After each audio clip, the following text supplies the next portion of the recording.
بسم اللہ الرحمن الرحیم وبہ نستعین سبحانک لا علم لنا الا ما علمتنا انک انت العلیم الحکیم الحمد للہ رب العالمین والصلاة والسلام علی سید المرسلین وعلی آلہ وصحبہ اجمعین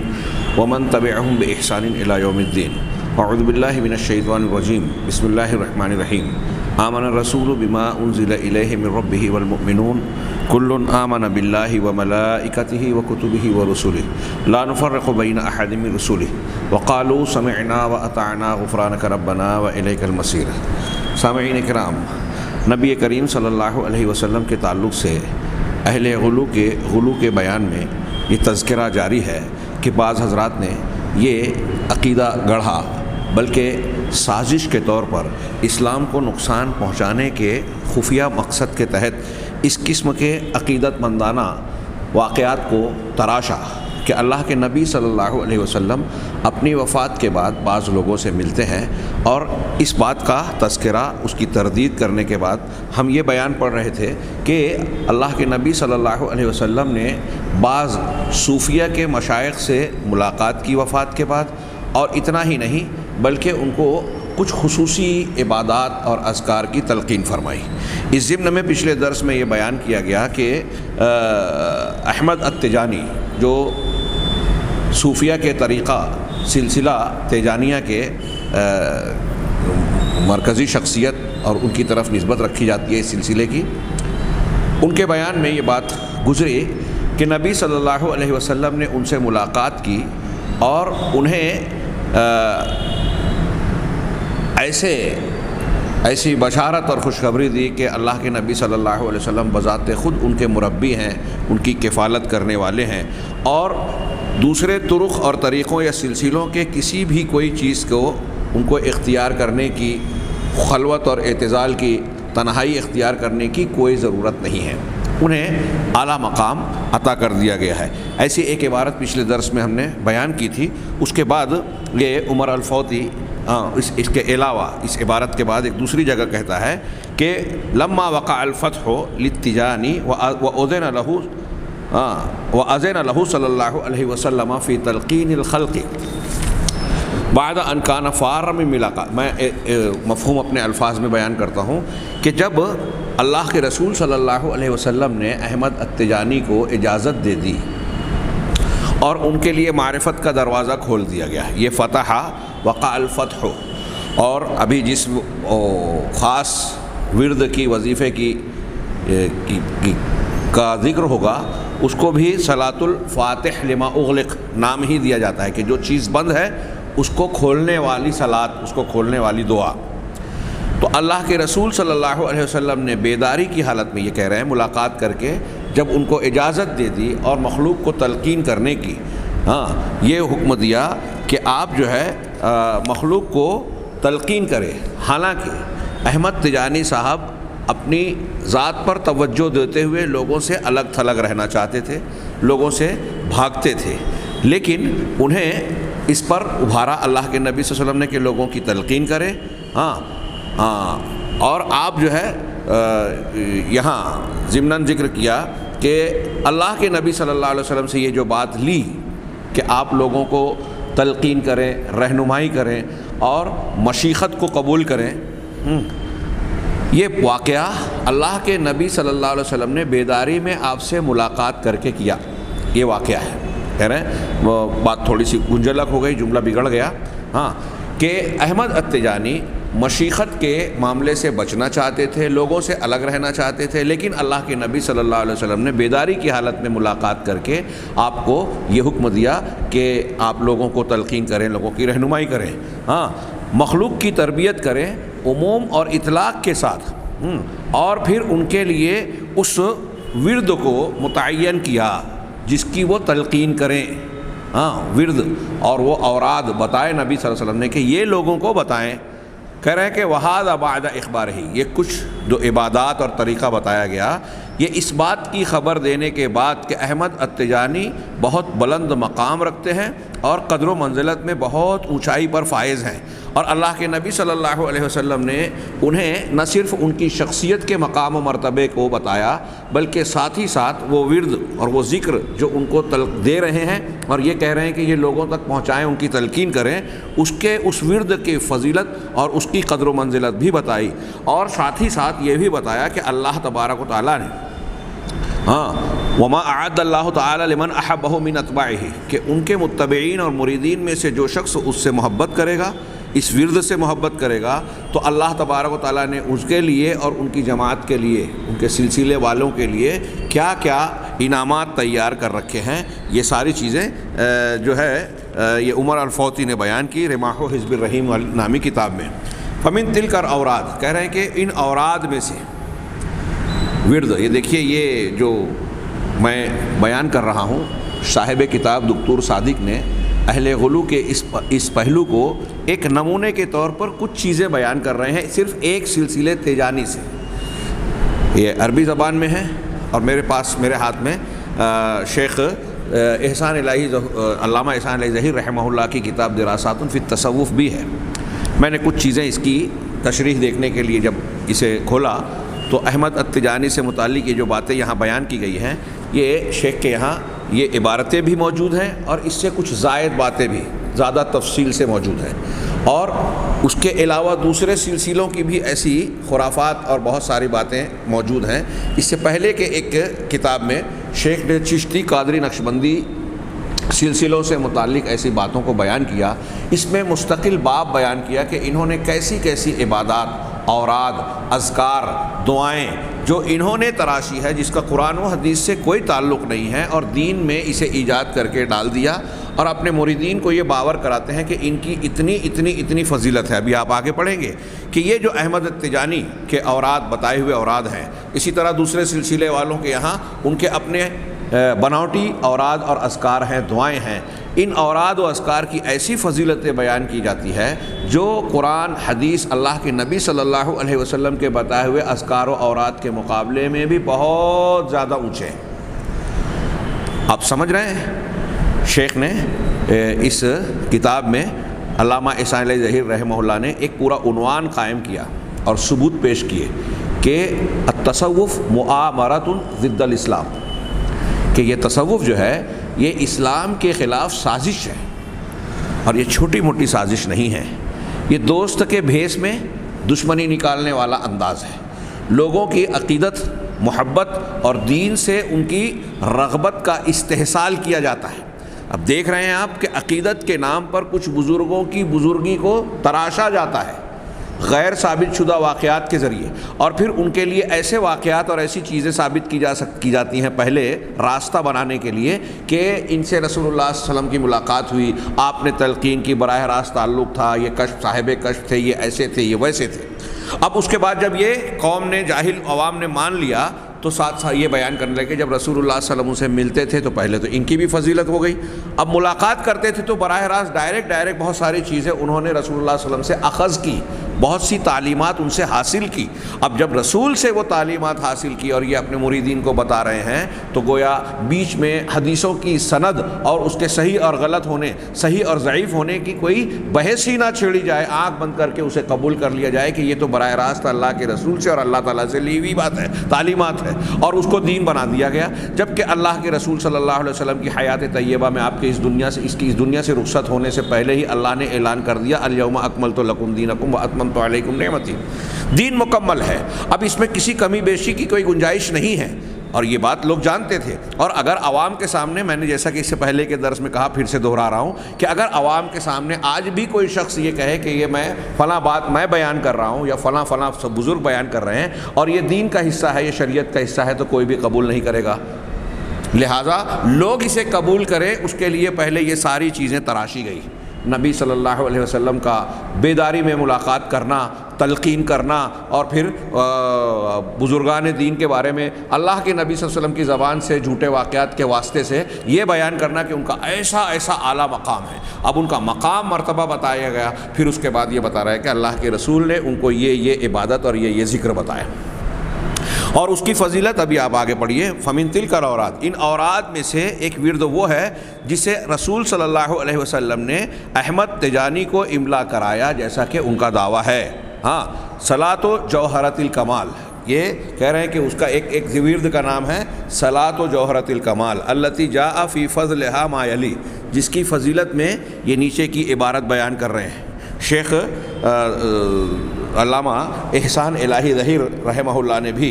اس ذکر کی فضیلت اور اس ذکر کے الفاظ یہاں اس کتاب میں ان کے وہ اوراد کے الفاظ بیان نہیں کیے، وہ جو ذکر بیان کرتے ہیں۔ ایک صلاۃ الفاتح لما اغلق ہے، ہاں وہ بھی اس کی فضیلت اور اس پر بحث ہمارے سامنے جو کتاب ہے دکتور ابراہیم کی، اس کا ذکر کیا، اس پر بحث کی، جو مطلوب تھا اس دعا کا نہیں۔ آپ علامہ احسان الہی ظہیر کی یہ کتاب دراسات فی التصوف دیکھیں گے اور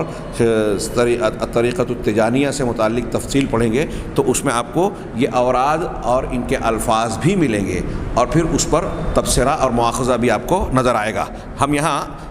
اختصار کے ناطے اسی عبارت پر اکتفا کرتے ہیں کہ کہہ رہے ہیں کہ محمد سعد الرباطابی یہ کہتے ہیں وَأَمَّا جَوْهَرَةُ الْكَمَالِ فَهِيَ مِنْ إِمْلَاءِ رسول اللہ صلی اللہ علیہ وسلم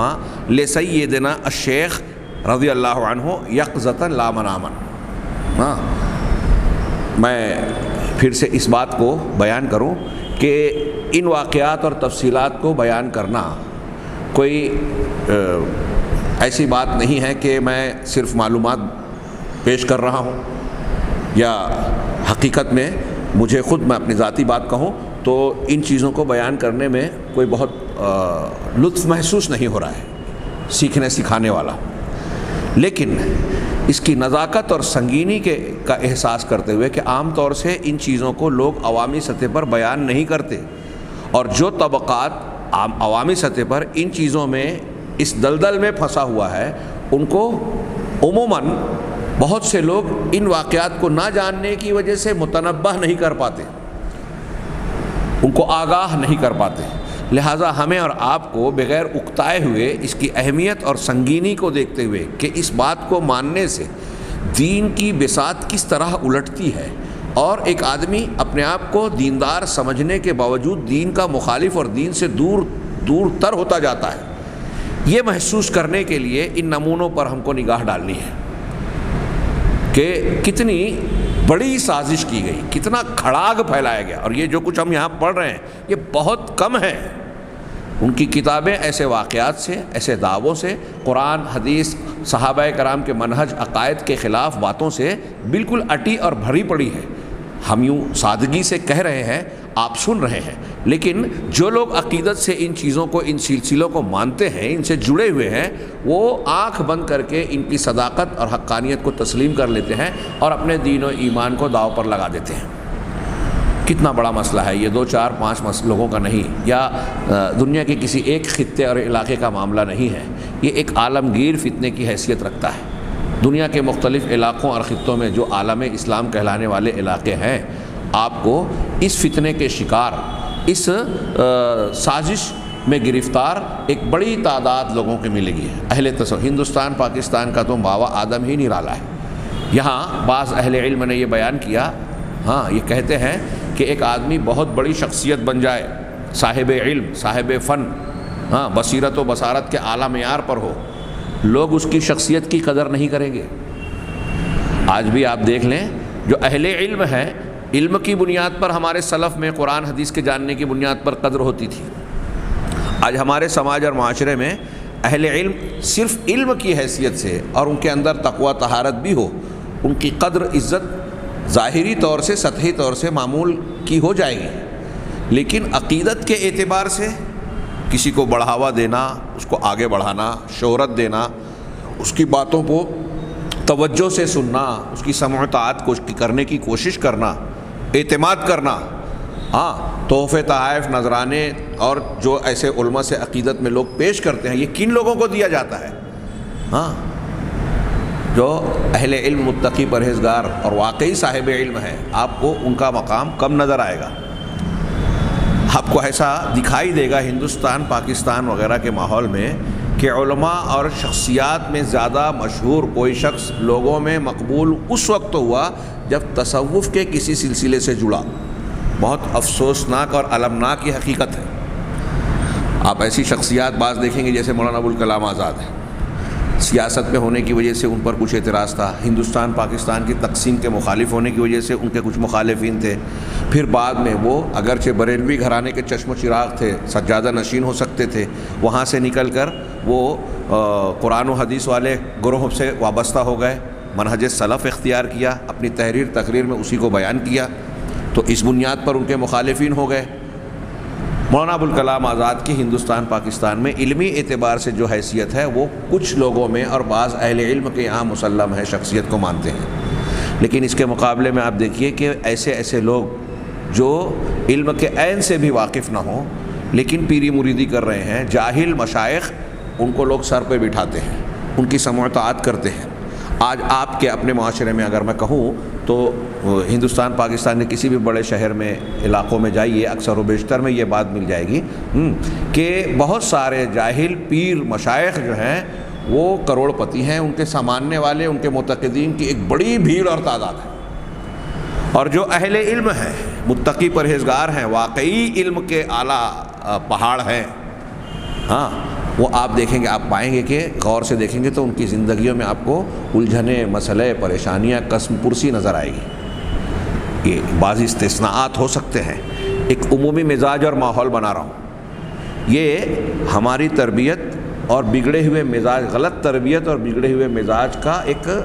ظاہری علامت ہے، کہ ایک ظاہری علامت ہے، یہ بیماری کی ایک علامت نظر آتی ہے کہ آج ہمارا معیار اتنا گر چکا ہے دینی علمی اعتبار سے کہ ہم صحیح غلط، اچھے برے، اعلیٰ اور گھٹیا کے درمیان تفریق کرنا بھی نہیں جانتے، شخصیات کو پرکھنا بھی نہیں جانتے۔ جو مقرب اور قریب کیے جانے کے لائق ہوتا ہے اس کو ہمارے یہاں دور کیا جاتا ہے، صرف چھوٹوں میں ہی نہیں بڑوں میں، اور جو دور کیے جانے کے لائق ہے، جو فتنہ اور فساد کا ماسٹر ہوتا ہے، اس کو دور رکھنا چاہیے، اسے قریب کیا جاتا ہے۔ یہ سارا جو معاملہ بگڑا ہوا ہے، کس بنیاد پر بگڑا ہوا ہے؟ علم دشمنی سے، اور یہ جو تصوف اور گمراہیاں فتنوں کی شکل میں اسلام کے مسلمانوں پر جو ہے وہ پوری طریقے سے پھیلا دی گئی ہے اسلام اور اہل اسلام کے درمیان، ہاں، اس کے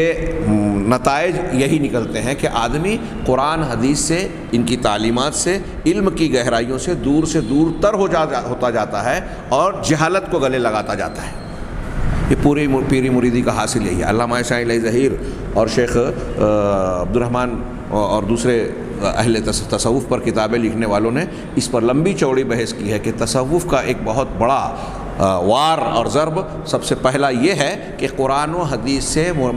اپنے معتقدین کو دور کیا جائے، قرآن و حدیث کو دین کے ماخذ کے طور پر رد کر دیا جائے کہ قرآن حدیث سے تو شرک کی تعلیم ملتی ہے، اس کو پڑھ کے لوگ گمراہ ہوتے ہیں، نعوذ باللہ من ذالک۔ جس کتاب کو اللہ نے کہا ھدی للمتقین، ھدی للناس، یہ لوگوں کے لیے ہدایت ہے، اہدنا الصراط المستقیم کے سوال کے جواب میں اللہ تبارک و تعالیٰ نے اسے نازل فرمایا کہ یہ کتاب ہدایت ہے، دستور زندگی ہے، اللہ تبارک و تعالیٰ کا کلام اور اس کا وہ نوشتہ ہے جس کو اختیار کر کے دنیا اور آخرت کی سعادت حاصل کی جا سکتی ہے۔ اس بنیاد کو ہی اکھاڑ کر پھینک دینے کی کوشش کی گئی کہ آپ اگر تصوف یا کامیابی شیخ کے سلسلے میں آ کر اختیار کرنا چاہتے ہیں تو آپ کو پہلے قرآن و حدیث کو اپنے ذہن و دماغ سے کھرچ کر نکال دینا چاہیے۔ اور ایسی گستاخیاں اتنی بڑی بات بول کر یہ ہمارے بیچ میں آج مقبول بنے ہوئے ہیں، اس کی مخالفت کرنے والوں کی مخالفت ہونا شروع ہو جاتی ہے، جبکہ ان کو پکڑ کر ان کا محاسبہ ہونا چاہیے کہ قرآن و حدیث کے خلاف اسلام اور مسلمان ہونے کا دعویٰ کرنے کے باوجود ایسی باتیں کرنا یہ کفریہ باتیں ہیں۔ ہاں، مسلمانوں کو اسلام سے، ترقی سے، کامیابی سے، اللہ کی رضا بندی کے راستے سے دور کرنے کی سازش ہے یہ، اور اس میں ہم دیکھ رہے ہیں کہ جتنا یہ تصوف اور یہ جہالتیں مقبول ہیں اتنی یہ سازش کامیاب ہے۔ ہم آگے بڑھتے ہیں، تھوڑا ضمنی بات آ گئی اس کی اہمیت بتانے کے طور پر کہ لوگ سوچیں گے کہ ان واقعات کی تفصیل کیوں بیان کی جا رہی ہے۔ یہ بہت بڑا مسئلہ ہے، بڑا سنگین معاملہ ہے، اور ان واقعات کو دیکھیے، جو اہل علم ہے ان واقعات کو سنتے اور پڑھتے ہی رد کر دیتے ہیں۔ میں جسے بیان کر رہا ہوں، ہاں، بہت سے لوگ سن کر کہیں گے کہ یہ تو الٹی سیدھی باتیں ہیں، مولانا کیوں بیان کر رہے ہیں، لیکن آپ اس تناظر میں سوچئے کہ ایک طبقہ اس کو بیان کرتا ہی نہیں ہے بلکہ اس کو مانتا ہے، اس کی بنیاد پر اپنے عقیدے اور منہج کی بنیادیں قائم کرتا ہے، اپنی زندگی کے راستے متعین کرتا ہے۔ کون بزرگ ہے، کس کی بات ماننی ہے، یہ طے کرتا ہے ان واقعات کے واسطے سے۔ تو اگر ہم چاہتے ہیں کہ ان لوگوں کی اصلاح کریں، ان کو دعوت اور صحیح منہج پہنچائیں ان تک، تو ان واقعات کو جان کر ان میں جو قباحت ہے، خرابیاں ہیں، ان میں قرآن و حدیث کی جو مخالفت اور گمراہیوں اور فتنوں کے پہلو ہیں، اسے لوگوں تک پہنچانا چاہیے سمجھا بجھا کر۔ لہٰذا ہم آگے بڑھ رہے ہیں، یہ ہم سازش کو جان رہے ہیں کہ اللہ کے نبی صلی اللہ علیہ وسلم کی خصوصیت بیان کی جا رہی ہے۔ ایک طرف کہ آپ وفات کے بعد بھی کچھ لوگوں سے ملتے ہیں، بظاہر ایک عام بندہ یہ سوچتا ہے کہ اس میں رسول اللہ صلی اللہ علیہ وسلم کی ایک خصوصیت ہے، پھر ساتھ ساتھ آپ جس سے مل رہے ہیں ان واقعات میں ان کی فضیلت اور عظمت بتائی جا رہی ہے، تو ظاہری طور سے یہ کچھ شخصیات کی عظمت، عقیدت اور محبت کا اظہار ہوتا ہے، لیکن اس کے بین السطور میں، اس کے پیچھے پس پردہ مقصد کیا ہے کہ اللہ کے نبی صلی اللہ علیہ وسلم اور اس شخصیت کے نام کو استعمال کر کے کچھ ایسی چیزیں، عبادتیں، اعمال بیان کی جائے ان کے حوالے سے کہ اللہ کے رسول نے ان کو سکھایا اور یہ اس کی ایسی فضیلت ہے کہ لوگ اس کو قبول کر لیں، اور اس کو جب قبول کریں گے تو قرآن و حدیث کو چھوڑ دیں گے۔ یہ اصل حاصل کلام ہے، اسے سمجھا جائے کہ یہ مقصود ہے، اور اسی بنیاد پر ہم یہ رد کر رہے ہیں کہ یہ نبی کریم صلی اللہ علیہ وسلم کی خصوصیت کے طور پر جو یہ لوگ بیان کر رہے ہیں، یہ خصوصیت غلط ہے۔ ہاں، اور ایسا کرنے میں کیا کیا خرابیاں آ رہی ہیں یہ اس کے ضمن میں آپ خود محسوس کر سکتے ہیں۔ کہہ رہے ہیں کہ محمد سعد رباطابی یہ کہتے ہیں کہ جوہرۃ الکمال والا جو ورد ہے، یہ اللہ کے رسول صلی اللہ علیہ وسلم کی جانب سے ہمارے شیخ کے لیے، ہمارے شیخ کو املا کرایا گیا، یقظتاً لا منامن، بیداری کی حالت میں، خواب کی حالت میں نہیں۔ آگے وہ کہتے ہیں رباطابی فمن فضلها ان المرۃ الواحدۃ منها تعدل تسبیح العالم 3 مرات بشرط الطہارۃ المائیہ۔ کہہ رہے ہیں کہ اس کی فضیلت کا ایک حصہ یہ ہے کہ اس صلاۃ کو ایک مرتبہ پڑھنا، اگر آپ اس دعا کو، صلاۃ کو ایک مرتبہ، اس درود کو پڑھ لیا آپ نے ایک مرتبہ درود کو، تو یہ پوری دنیا، پوری کائنات کے 3 مرتبہ تسبیح پڑھنے کے برابر ہے۔ پوری دنیا اگر مل کر 3 مرتبہ تسبیح کہے گی، تو یہ ایک مرتبہ آپ جوہرۃ الکمال پڑھیں گے تو اس کے برابر ہو جائے گا۔ بشرط الطہارۃ المائیہ، پانی کی طہارت کے شرط کے ساتھ، مطلب آپ وضو باغسل اور باوضو ہو، اس شرط کے ساتھ۔ وَأَنَّ مِن لَازِمِهَا وَأَنَّ مَن لَازَمَهَا كُلَّ يَوْمٍ 7 مرات، اور یہ بھی بیان کیا کہ جو شخص اس درود کو 7 مرتبہ دن میں لازمی طور سے انجام دے گا، یعنی لازم پابندی کرے گا، دن میں 7 مرتبہ پڑھنے کی پابندی کرے گا، يُحِبُّهُ النبی صلی اللہ علیہ وسلم، تو نبی صلی اللہ علیہ وسلم اس سے محبت کرنے لگیں گے، اور نبی صلی اللہ علیہ وسلم اور خلفائے اربعہ اس ذاکر کے، ذکر کرنے والے کے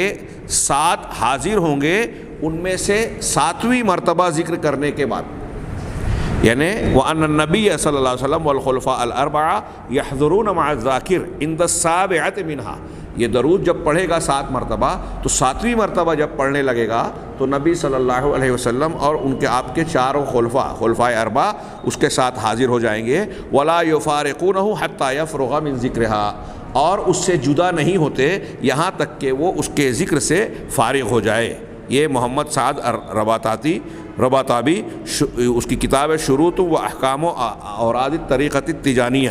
صفحہ نمبر 25۔ اب اس میں علامہ احسان علیہ ظاہر رحمہ اللہ نے ان اوراد کا اور ان کا ذکر کی 2 شرطیں بتائی ہے کہ وہ طریقہ تجانیہ پر یقین رکھتا ہو اور یہ اس کی فضیلت کو ماننے والا ہو، تب اس کے لیے یہ چیز مفید ہوگی۔ آپ ملاحظہ فرما رہے ہیں اس درود میں کیا کہا جا رہا ہے کہ جو جوہرۃ الکمال جس کو احمد التجانی نے اللہ کے رسول سے لے کر بیان کیا ہے، کوئی شخص اگر 3 مرتبہ پڑھے گا، ایک مرتبہ پڑھے گا، تو پوری کائنات مل کر 3 مرتبہ تسبیح جو بیان کرے گی، اس کا جو اجر و ثواب ہوگا یہ 1 مرتبہ جوہرۃ الکمال کے پڑھنے سے ہوگا، نمبر 1۔ اور 7 مرتبہ اگر پڑھے گا، ہر روز 7 مرتبہ پڑھنے کی پابندی کرے گا، لازمہ کا لفظ ہے، تو کیا نتیجہ نکلے گا کہ 7ویں مرتبہ جب وہ پڑھنے لگے گا تو اللہ کے نبی صلی اللہ علیہ وسلم اور خلفائے اربعہ اس کے ساتھ حاضر ہو جائیں گے، اور جب تک وہ فارغ نہیں ہوگا ذکر و اذکار سے، اس ذکر سے، وہ وہاں موجود رہیں گے۔ ابھی یہ تبصرہ کریں گے کہ کتنی فضیلت والا یہ ذکر ہے، لیکن اللہ کے رسول صلی اللہ علیہ وسلم نے احمد التجانی کو وفات کے سالوں صدیوں بعد بتا رہے ہیں۔ مکمل جو دین ہو چکا اس دین میں نہ ابوبکر صدیق کو یہ ذکر بتایا، نہ عمر فاروق کو، نہ عثمان غنی کو، نہ حضرت علی رضی اللہ عنہ، اور نہ ہی دیگر اہل بیت اور دیگر صحابہ کو۔ احمد التجانی صاحب کو بتا رہے تھے، ایک تو ان کی فضیلت معلوم ہے، اور ایک یہ بات بھی معلوم ہے، آگے انہوں نے ان چیزوں کا رد کرتے ہوئے یہ سوال اٹھایا ہے کہ اگر دین مکمل ماننے کے بعد آپ اس کو دین کا حصہ مان رہے ہو تو آپ اللہ کے رسول پر الزام لگا رہے ہو کہ آپ نے خیانت کی، ادھورا دین بتایا، اور اللہ تعالیٰ نے قرآن کی آیت نازل کر دی کہ یہ دین مکمل ہے۔ اگر اس ورد کو آپ دین کا حصہ مان رہے ہو تو مطلب پہلے دین کامل نہیں تھا، اور پہلے دین کامل تھا تو پھر اس ورد کی کیا حیثیت ہے، اس کی یہ فضیلت ہے، آپ کیا کہاں رکھو گے؟ یہ بحث آگے خود صاحب کتاب نے کی ہے، ہم آگے بڑھ رہے ہیں۔ وقال محمد السید التجانی فی فضل ذکرہا، اور محمد سید التجانی اپنے ذکر کے فضیلت میں کہتے ہیں، یحضر الرسول صلی اللہ علیہ وسلم مع الخلفاء الاربعہ والشیخ یعنی احمد التجانی مع عدد عظیم من الملائکۃ فی الوظیفۃ السابعۃ من الجوہرۃ الی الاختتام۔ اسی بات کو یہ دوسری کتاب میں دوسرے الفاظ میں بیان کر رہے ہیں کہ محمد سید تجانی اس فضیلت کے ذکر میں کہتے ہیں کہ رسول صلی اللہ علیہ وسلم خلفائے اربعہ اور شیخ یعنی احمد التجانی کے ساتھ فرشتوں کی ایک بڑی جماعت کے ساتھ اس وظیفے کے جوہرہ کے 7ویں مرتبہ کے وظیفے میں حاضر ہوتے ہیں، یعنی 7 مرتبہ جب پڑھا جا رہا ہے یہ جوہرۃ الکمال، تو 7ویں مرتبہ جب پڑھا جائے گا وظیفہ اور ذکر تو اس میں یہ بڑی تعداد، فرشتوں کی بڑی تعداد کے ساتھ رسول اللہ صلی اللہ علیہ وسلم، خلفائے اربعہ اور احمد التجانی یہ حاضر ہوتے ہیں الی الاختتام، خاتمے تک۔ وَيَشْفَعُ فِي جَمِيعِ الْحَاضِرِينَ شِفَاعَةً خَاصَّةً، اور یہ جتنے لوگ حاضر ہوتے ہیں فرشتے رسول اللہ صلی اللہ علیہ وسلم، خلفائے اربعہ، یہ سفارش کرتے ہیں، خاص سفارش، خاص شفاعت کرتے ہیں، جو اس مجلس میں وظیفے میں موجود لوگوں کو بھی یہ دعائیں اور شفاعت لگتی ہے، اور ان کی اولاد میں سے 7ویں اولاد کو بھی لگتی ہے۔ مطلب اگر آپ وہاں موجود ہیں تو آپ کے لیے تو وہ دعا اور فائدہ سفارش ہوگی فرشتوں کی، اللہ کے نبی صلی اللہ علیہ وسلم کی، خلفائے اربعہ کی، احمد التجانی کی، ان کی شفاعت آپ کو بھی فائدہ دے گی، اور آپ کی نسل کے 7ویں بیٹے تک یہ آپ کو شفاعت کو فائدہ دے گی۔ وَلَوْ لَمْ يَكُنْ فَقِيرًا، اگرچہ وہ فقیر نہ ہو، فقیر نہ ہو مطلب یہ کہ اس سلسلے سے جڑا ہوا نہ ہو احمد التجانی کے، لیکن اس مجلس میں ہے، ذکر میں موجود ہے، تو اس کو اور اس کی نسل کے 7ویں اولاد تک کو اس کا شفاعت کا فائدہ ہوگا۔ ان حضرہا بمحبت الذکر، بمحبت فی الذکر والہ، اگر وہ اس مجلس میں ذکر اور ذکر کرنے والوں کی محبت میں حاضر ہوا ہے، یہ دیکھیے ایک شرط ہے گویا اس کی کہ اس کو وہاں موجود ہے تو ذکر سے بھی محبت ہو، اور وہاں جو موجود ہے ان سے بھی محبت ہو۔ وَلَوْ لَمْ يَعْرِفْ خَاصِيَّتَهَا، اگرچہ وہ اس کی خاصیت کو نہ جان سکتا ہو، اس کی خاصیت کا اس کو علم نہیں ہے کہ یہ کیا ذکر و اذکار اور یہ جو ورد پڑھا جا رہا ہے اس کا کیا فائدہ ہے، اس کی کیا خصوصیت ہے، نہیں معلوم، پھر بھی اس کو اگر مجلس میں حاضر ہے محبت کے ساتھ میں، ذکر کی محبت ہو، اہل ذکر کی محبت ہو، تو اس کے لیے دیکھیے بہانے سے ایک بڑے خوبصورت انداز میں اپنے سلسلے والوں سے محبت کرنے کی تعلیم دی جا رہی ہے۔ کہہ رہا ہے بل یحضر النبی صلی اللہ علیہ وسلم لکل من قرأ فی غیر الوظیفۃ حتی یختم، بلکہ نبی صلی اللہ علیہ وسلم حاضر ہوتے ہیں ہر اس شخص کے لیے جو اس ذکر کو، اس درود کو پڑھتا ہے وظیفے کے علاوہ بھی، یہاں تک کہ اسے ختم کر لے۔ چلیے اب یہ وظیفے کی یہ فضیلت بتا دی گئی کہ آپ اگر اس حلقے میں شریک نہیں بھی ہیں، کہیں بھی آپ یہ وظیفہ پڑھ رہے ہیں، یہ درود پڑھ رہے ہیں، تو اللہ کے رسول صلی اللہ علیہ وسلم کی ملاقات آپ سے ہو جائے گی، آپ حاضر ہو جائیں گے اس مجلس میں۔ کہہ رہے ہیں کہ وَلَوْ سَارَ عُمْرَهُ مَا فَارَقَهُ صَاحِبًا أَوْ فَقِيرًا أَوْ تِلْمِيذًا، اگر وہ اپنی پوری عمر چلتا رہے یہ عمل کرتے ہوئے، درود پڑھتے ہوئے، تو اللہ کے نبی صلی اللہ علیہ وسلم اس سے جدا نہیں ہوں گے، ساتھی کے طور پر یا فقیر کے طور پر یا شاگرد کے طور پر۔ اب یہ تلمیذاً فقیراً کس سے تعلق رکھتا ہے؟ یعنی اللہ کے نبی صلی اللہ علیہ وسلم اس کے ساتھ رہیں گے۔ اب آپ یا یہ شخص وہ مرید ہو، شاگرد ہو یا صاحب کے طور پر، یعنی پوری زندگی اس کی رفاقت اور ساتھ اختیار کر لیں گے۔ وَهَذَا أَغْرَبُ مِنْ كُلِّ غریب، کہہ رہے ہیں کہ اسی عبارت میں ہیں کہ جتنی بھی عجیب و غریب چیزیں ہیں ان میں سب سے زیادہ تعجب کی بات یہی ہے کہ تفضل بہ الحق سبحانہ علی اہل هذه الطریقۃ لا غیر، کہ اللہ سبحانہ و تعالی نے اس سلسلے والے، اس طریقے والے یعنی سلسلہ تیجانیہ کے ماننے والے لوگوں پر اللہ تعالیٰ نے یہ مہربانی اور یہ فضل و کرم عطا فرمایا ہے، ہاں کسی اور پر نہیں۔ ہر سلسلے والے کے یہاں آپ کو ایسی کچھ چیزیں ملے گی جو اپنی فضیلت میں ایسی کچھ چیزیں بیان کرتے ہیں کہ یہ ہمارے سلسلے کی خصوصیت ہے جو کسی کو حاصل نہیں ہے۔ اب یہاں کہہ رہے ہیں کہ یہ ایسا ورد اور ذکر ہے کہ اگر اس کو کوئی ایک مرتبہ اگر پڑھتا رہے گا تو اللہ کے نبی صلی اللہ علیہ وسلم اس کے ساتھ رہیں گے، اور کیسے رہیں گے یہ بھی بیان کیا گیا۔ ہاں، اور پھر کہا کہ یہ انتہائی تعجب کی بات ہے کہ اللہ تبارک و تعالیٰ نے اس فضیلت کو جو اس سلسلہ تیجانیہ والوں کو عطا کیا ہے کسی اور کو عطا نہیں کیا۔ فمن لم یؤذن لہ فیہا، ہاں اب لیکن کہہ رہے ہیں کہ اب جس شخص کے لیے اس سلسلے کے اندر اجازت نہیں دی گئی، فلا ثواب لخاصیتھا لہ، تو اس کو اس کی خاصیت کا ثواب نہیں ملے گا۔ مطلب یہ کہ اس کو سلسلہ تیجانیہ کے بارے میں اجازت ملنی چاہیے۔ یہ کتاب یہ صوفیہ یعنی مطلب صوفی ہوتے ہوئے اس کو یہ چیز اختیار کرنی ہوگی۔ ہاں، ومن تلک الاوراد، اب انہی اوراد میں سے ایک ورد وہ ہے جو دعائے سیفی اور دعائے یا من اظہر الجمیل کے نام سے بیان کی جاتی ہے۔ انشاءاللہ ہم اس کا تذکرہ اگلے درس میں کریں گے۔ آپ توجہ سے اس کو سنیں، یہ چند نمونے ہیں، بہت سارے سلسلوں میں ایسے بہت سارے اوراد، اذکار، عبادات موجود ہیں جن کا قرآن حدیث سے کوئی تعلق نہیں ہے۔ اگر شریعت کی زبان میں اور نظر سے دیکھیں تو یہ کھلی بدعات ہیں، اور ان کے آداب احکام میں آپ کو بعض ایسی واضح چیزیں نظر آئے گی جو قرآن حدیث سے ٹکراتی ہیں۔ انشاءاللہ کچھ باتوں پر ہم روشنی ڈالیں گے۔ اللہ تعالیٰ ہمیں خیر کی توفیق دے۔ وآخر دعوانا الحمدللہ رب العالمین۔